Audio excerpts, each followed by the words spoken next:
What's up, Jones Bones? It is your girl, Unitedly Random, and I just wanted to sit down and talk with you.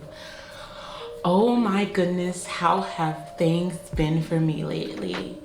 You know, this is all coming down from the aftermath of last video. I'm still on red note. You're in China. And I think I've just been feeling like life has been going well. One thing I didn't tell you guys in last video is me and the ex have finally signed our divorce papers. So that means that pretty soon, pretty much nothing's gonna change. But I will technically not be married to him anymore. He filed it online and it's both non-contested and also like we don't have to share anything.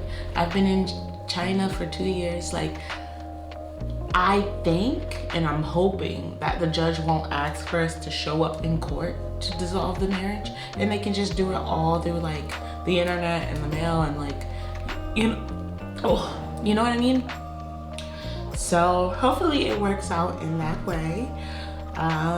But it feels relaxing. It feels good to finally be able to be like, oh my goodness, the divorce is finally going through. I felt so many different emotions regarding that. Like, I screen recorded me signing the papers and I was like extremely happy about it. But I think there's a part of me that also has this fear of what's next, right? This year I'm turning what, 29? And that means you're getting closer to 30, but this year I'm turning 29. And you know, I look back on my Facebook account and I look at the people that I've known at one point or have known me at one point, and I see how their lives are going. And you know, I said this in one of my videos the other day where comparison is where problems arise. But even then, I'm human and I can't stop but compare myself to them. And you know, we definitely have very different lives. Like, I went to university and then I went to Korea for a year, taught English, went back to university, switched universities, finally graduated and COVID was happening. And then from COVID happening, I've worked as a security guard and now I'm all the way in China teaching English to little kids. Definitely, I've had a life, right? It was at this moment that he knew. He fucked up. And I'm not looking down on the life that I have. I'm very happy about the life that I have. I have a wonderful apartment and I have a cat that hates me and I hate my cat, okay? So there's so much to life that I have, right? And I have you guys. But there's also this concern. You guys, if you know me, if you've been around for a while, you know that I have a deep desire to become a mother. And turning 29 and this whole concept of being afraid that I won't get to the point where I actually become somebody's mother, it's scary because that's what I want. But also there's another part of me that's like, realistically, children cost a lot of money and you need a good partner for this. And realistically, it's kind of hard to find someone who's going to match your freak, okay? Because realistically, I keep saying realistically, but come on, you guys. If you know me, I'm a certain level of freak. And I'm not talking about like in the bedroom, but I mean like I'm neurodivergent and like there's certain things, and I'm sensitive, and there's certain ways of how I view the world that might not go across well with the average Joe. Someone has to be really open-minded and also like spiritually open, because I'm a tarot girly and I can't be in a relationship with someone who's just going to deny what I feel like is such a powerful tool in the healing and growth of me, right?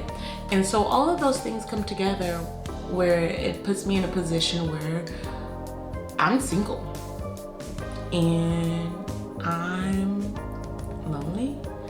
I mean, not really lonely. I'm pretty busy, but I'm going to be single soon, and the goals that I had when I was a little girl, becoming a famous singer,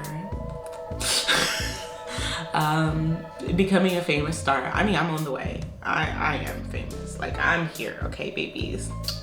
But also just having a family. Like, I think about it when I was young, and one of the things I wrote about when I was in kindergarten was, what do you want to be when you grow up? And I wrote, I want to be a mommy and have 2 kids. So it was me, my husband, and my 2 kids, okay?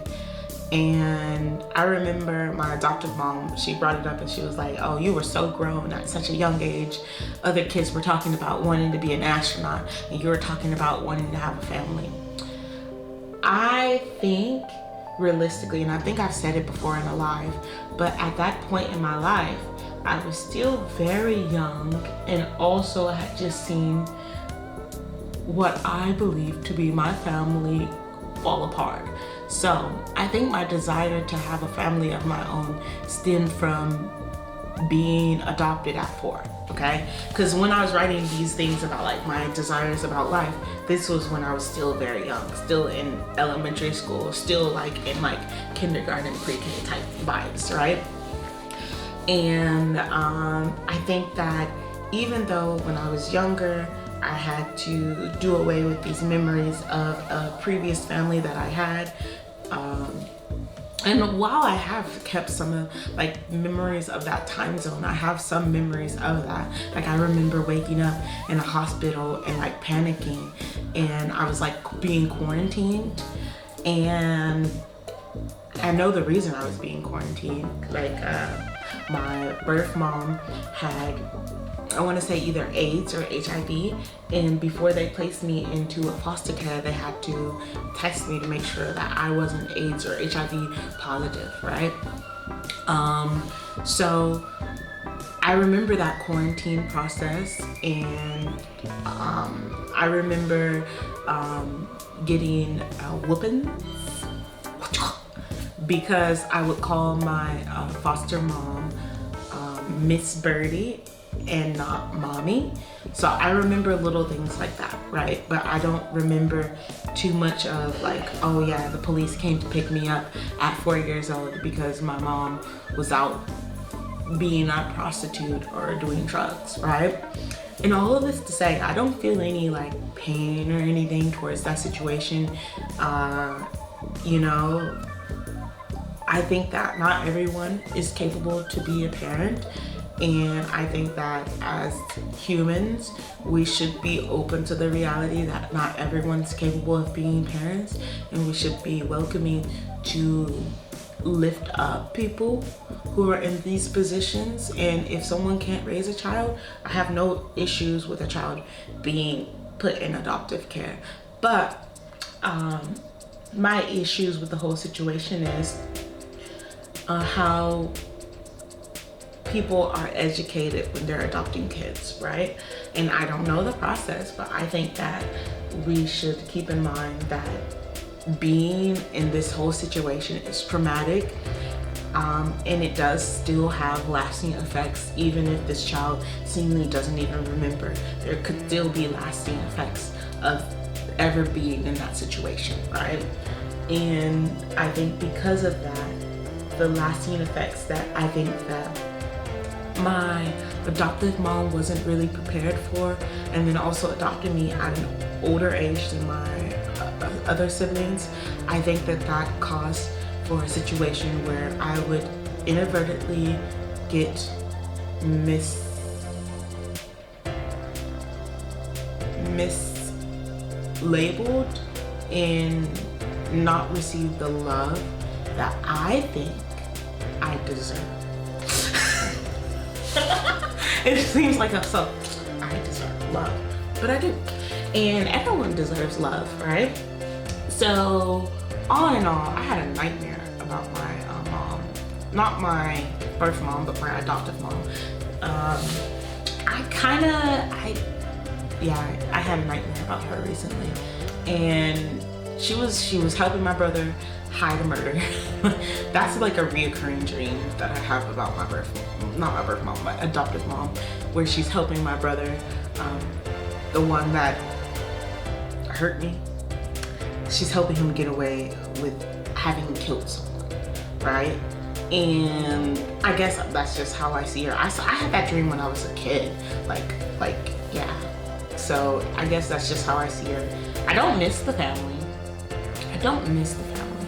But I do feel like I don't have anyone in this world. Like, I don't have anyone to turn back to. Like, I have people who are like friendly and friends and stuff like that. But I think that family is something that, through good and bad, you can still turn back to. But I think with friends, yeah, you build that situation, you build your life with these people, but it's still like, if I came back from China today, where am I going to stay?